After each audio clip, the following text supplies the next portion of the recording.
Imagine a sport so powerful it can ignite wars, stop others, and make entire governments bend their priorities around a single match. A sport that forces countries to spend billions they know they'll never recover, yet they fight harder for it than for actual political victories. And a sport so deeply tied to national pride that dictators, democracies, and superpowers all weaponize it for influence. Before we dive into geopolitics, you need to understand one thing. Football isn't just a game. It's a global arena where nations try to rewrite their image, reshape alliances, and win battles they could never win on the actual battlefield.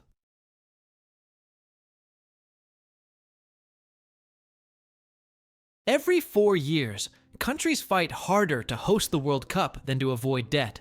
They spend tens of billions, build stadiums they don't need, and accept losses they know are coming. That doesn't make sense unless football isn't just a sport, unless it's power, image, and influence on a global scale. Because football has ignited real wars and calmed others. In 1969, a World Cup qualifier helped push Honduras and El Salvador into a brief but deadly war. In Ivory Coast, a single World Cup qualification momentarily silenced a civil war, as rival factions paused to celebrate the same team. The game didn't cause these conflicts, but it became the spark, or the pause, when politics was already burning. That's why dictators, revolutionaries, and presidents obsess over football. Victories become proof of national strength. Losses become humiliation. Stadiums turn into stages where governments try to unite people, distract them, or rewrite their image for the world. When millions are watching, football stops being entertainment and starts behaving like geopolitics. Football dominates the world because it's easy. You don't need money. You don't need infrastructure. You don't even need proper rules.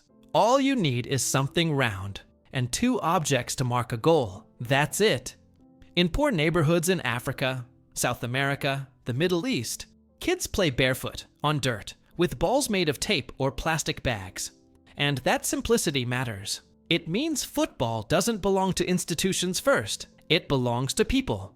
Long before TV deals, sponsorships, or FIFA, football spread because it could spread anywhere. And once a sport is played everywhere, it stops being just a sport. Football becomes identity, neighborhood versus neighborhood, city versus city, country versus country. When a nation plays, especially one that's poor, divided, or recently colonized, the match becomes a rare moment where millions of people feel like one. No elections, no speeches, no flags can do that as efficiently. 90 minutes, one ball, one enemy. That emotional concentration is powerful and dangerous. That's why football explodes during moments of tension. In Ivory Coast, during the Civil War, national team matches created temporary ceasefires. When Didier Drogba publicly begged both sides to stop fighting after qualifying for the World Cup, it wasn't symbolic. It worked. Ivoiriens, Ivoiriennes, du Nord et du Sud, du Centre à l'Ouest, vous nous avez promis que cette fête allait rassembler le peuple. Aujourd'hui, on vous demande, s'il vous plaît, on se met à genoux. S'il vous plaît, déposez tous les armes. Faites les élections, organisez les élections. Fighters put down weapons to watch games together. Not because football solved politics, but because it gave people a shared identity bigger than the conflict.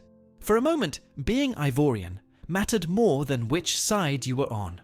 But football doesn't just calm people, it can ignite them.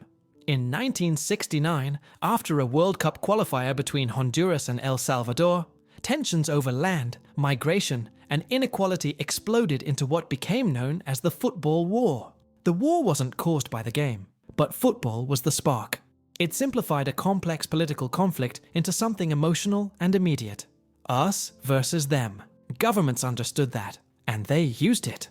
Dictators especially understood it. From Mussolini's Italy to Argentina's military junta in 1978, authoritarian regimes have used football as legitimacy. Winning means strength. Hosting means relevance. A packed stadium looks like unity, even if prisons are full and opposition is silenced. Football gives power something it desperately needs, popular emotion it didn't earn. And the obsession doesn't stop at the state level. In parts of South America, football loyalty runs so deep that gangs and cartels tie identity, territory, and violence to clubs. players become symbols. Losses become humiliation. In Colombia, Andrés Escobar was murdered after scoring an own goal in the 1994 World Cup. Not because of the mistake itself, but because millions of dollars, criminal pride, and national frustration were attached to that moment. Football didn't pull the trigger, but football created the pressure. So why does this keep happening? Because football evolved alongside mass media. Radios, then TVs, then satellites turned local games into national rituals, and national rituals into global events. FIFA didn't invent football's power. It organized it, monetized it, and scaled it. Suddenly, a match could reach billions. And when something reaches billions, it becomes political whether it wants to or not. Football distracts because it simplifies the world. Clear rules, clear winners, clear losers. In a world full of uncertainty, that clarity is comforting. For 90 minutes, life makes sense. And when life doesn't make sense for millions of people, football becomes more than entertainment. It becomes escape, pride, and sometimes the only thing that feels fair. That's why people kill for it. That's why people stop killing for it. And that's why football, more than any other sport, sits right at the intersection of emotion, power, and geopolitics. In a world where the Olympics struggle to unite, where UN speeches fade into background noise, and where even religion sometimes divides more than it brings together, football still manages to do something rare.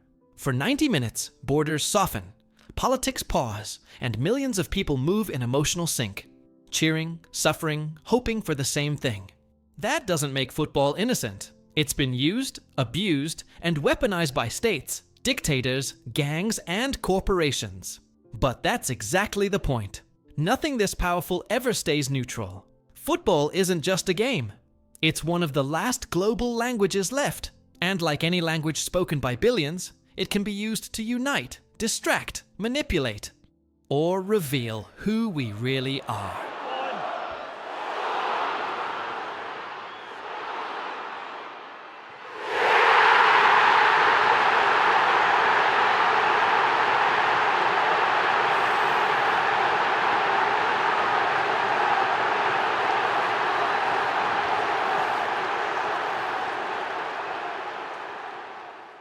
The question I ask myself isn't why football matters so much.